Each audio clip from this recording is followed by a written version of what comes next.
Indian museum ভারতীয় জাদুঘর, যা ভারতের বৃহত্তম জাদুঘর। সাল 1814 ব্রিটিশ ভারতের রাজধানী কলকাতায় এশিয়াটিকা সোসাইটি অফ বেঙ্গল এই জাদুঘরটি প্রতিষ্ঠা করেন, যা যুগ যুগ থেকে ইতিহাস তুলে ধরেছেন আমাদের সামনে।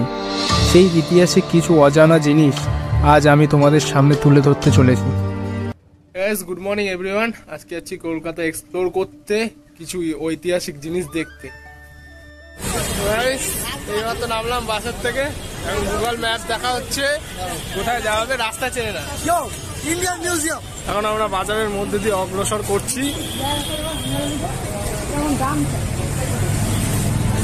বাজার ব্রো, বাজার বাজার।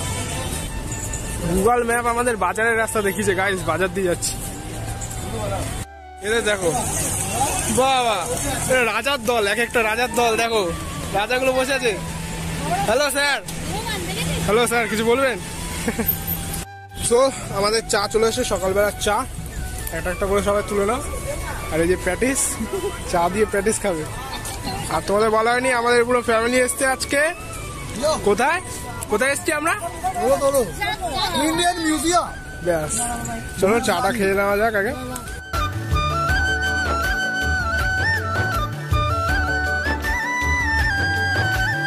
টিকিট কাউন্টার, এখান থেকে টিকিট কেটে আমাদের ভিতরে ঢুকতে হবে। এই যে লুক এট দিস, টিকিট লিস্টটা দেখে নাও গাইস। ভিডিও করতে গেলে 5,900 টাকা দিতে হবে, আর অনলি ক্যামেরা করতে গেলে 59 টাকা, সব লেখা আছে। যে আমাদের টিকিট, তোমরা যারা টিকিট কাটতে চাইছো, বড়দের জন্য 75 করে লাগবে। ক্যামেরার পাস আলাদা নিতে হবে তোমাদেরকে। এই দেখো ভাই, এগুলো আগেকার দিনের পাথর, দেখো কত রকমের পাথর ছিল। দেখো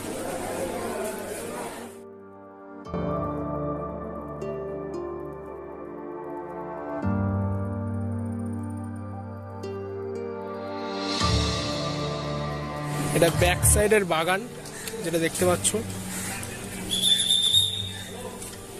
এটা হচ্ছে 10ম শতাব্দীর মহিষাসুর মর্দিনী। দেখো এখানে কত মূর্তি দেখতে পাচ্ছ তোমরা। এটা শুধু মূর্তির ঘর, এখানে সমস্ত ঠাকুরের মূর্তিরা রয়েছে। এটাও একটা রয়েছে এখানে। এটা কি লেখা আছে? যে ধর্মের লোকেশ্বর, 9 শতাব্দী। বাবা কত পুরনো দেখতে পাচ্ছ। এখানে অনেক পুরনো পুরনো দিনের মূর্তিগুলো রয়েছে। চারিপাশটা একটু ঘুরিয়ে দেখাচ্ছি, দেখো কত রকমের মূর্তি রয়েছে এখানে। আর কিছু কিছু মূর্তির মধ্যে ভেঙেও গেছে দেখতে পাচ্ছি।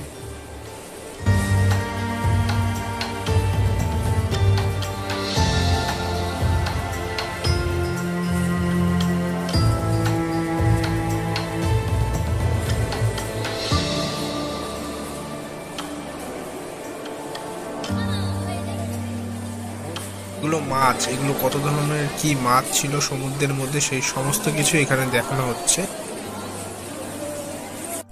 এগুলো দেখো কত রকমের পোকামাকড়, পোকামাকড় না ভাইরাস, এগুলো কিছু বুঝতে পারছি না। পোকামাকড় দেখো, এটা হচ্ছে হাতির ফসিলস, দেখতে পাচ্ছ কত বড় অ্যান্ড বিশাল।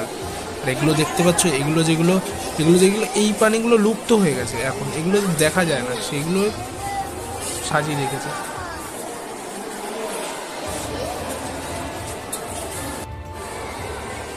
তোকে দেখো ভাই, দেখে পুরো অরিজিনাল মনে হচ্ছে, এক একটা এত সুন্দর করে সাজানো রয়েছে।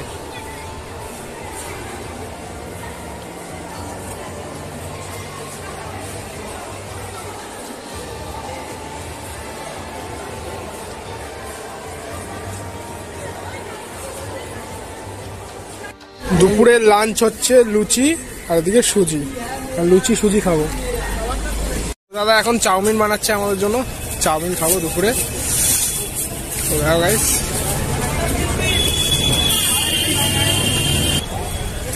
দেখো গাইস, চিলি চিকেন আছে, এটা পকোড়া টকোড়া আছে এখানে।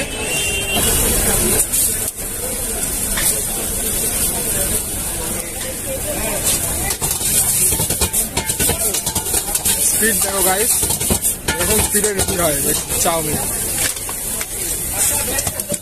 সোয়া সস দেওয়া হলো।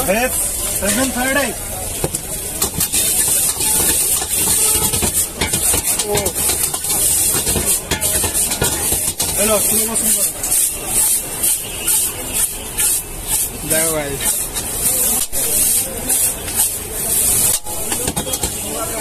উড়িয়ে উড়িয়ে চাউমিন দেবে দাদা।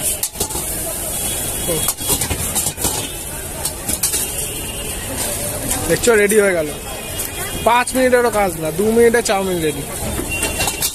এই যে আমাদের চাউমিন চলে এসছে দেখতে পাচ্ছ, এখন একটু খেয়ে দেখবো এটা টেস্ট কেমন।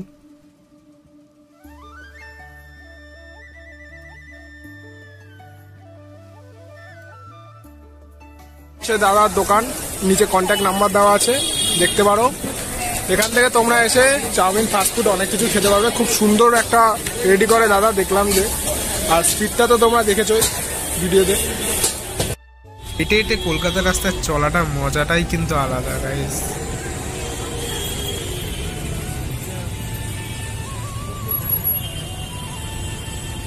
Hello guys, what's up.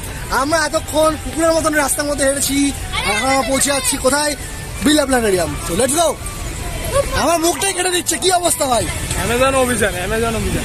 এক জঙ্গলের মধ্যে যাচ্ছে হবে অ্যামাজনের দিকে, সামনে বহুত বড় জঙ্গল দেখতে পাচ্ছ, চারিপাশে জঙ্গলে ভর্তি। এখন অ্যামাজন অভিযানে বেরিয়ে গেছি আমরা সবাই। লাইনটা দেখো, লাইন দেখতে পাচ্ছ কত বড় লাইন। এখান থেকে ঘুরে ঘুরে ওখান দিয়ে ঢুকতে হবে ভিতরে, বুঝতে পারছো তো? এখন 3:30-এর সময় শো আছে, আর এখন 2:30 বাজতেই যায়। টিকিট কাটবো, তারপর শোয়ে ঢুকতে পারবো। দেখো গাইজ, লাইন এখানে শেষ হচ্ছে। কোথায় লাইন আর কোথায় আমরা। এর ভিতরটা সিনটা দেখো ভাই, আমি তো দেখে অবাক হয়ে গেছি। এটা পুরোটাই স্ক্রিন, মানে পুরো শুয়ে শুয়ে একদম আরামসে দেখতে পারবো, কোনো অসুবিধাই হবে না। বাড়ি যাওয়ার পথে শিয়ালদা স্টেশনের পাশে দাঁড়িয়ে একটুখানি চা খাওয়ার ইচ্ছে হলো, বিকালবেলার টাইম, তাই একটু চা খাওয়ার জন্য দাঁড়ালাম সবাই মিলে। এতক্ষণ পর বাড়ি আসলাম, আর এখন টাইম 9টা হয়ে গেছে। খুব টায়ার্ড লাগছে, এখন একটু ফ্রেশ হয়ে দেন ঘুমাবো। আর আজকের ভিডিওটা একটুখানি, দেখা হচ্ছে তোমাদের সাথে নেক্সট ভিডিওতে। খুব